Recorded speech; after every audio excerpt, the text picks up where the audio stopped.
Today's royal family is in power due to the bloody, horrible, murdering activities of their forefathers. By the second half of the 16th century, the major bloodlines which sit on the thrones of Britain and Europe today were already established. One of the most vicious crowned killers was Tsar Ivan IV of Russia. His mother fell foul of one of the most common forms of royal assassination. She died of poisoning when Tsar Ivan was just 8 years old.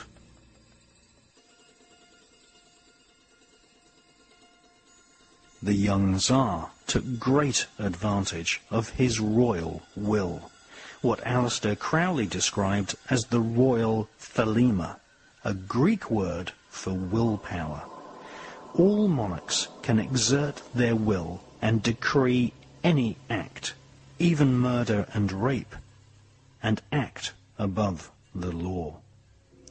When he was just 9 years old, Tsar Ivan started torturing animals. This is a practice which is continued in ritual form amongst initiates of the Ordo Templi Orientis, a secret Masonic academy previously headed by Aleister Crowley.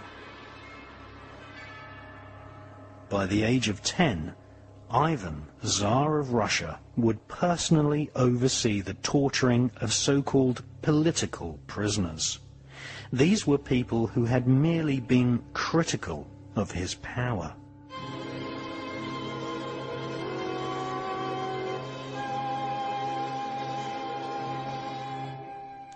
He committed his first rape at the age of 11.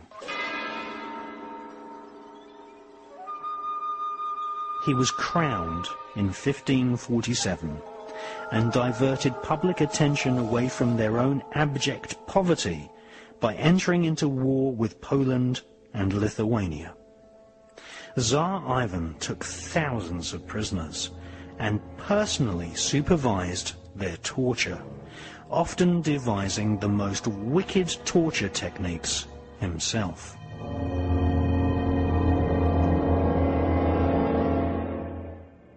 Tsar Ivan positively relished the screams of people as they had their eyes torn out.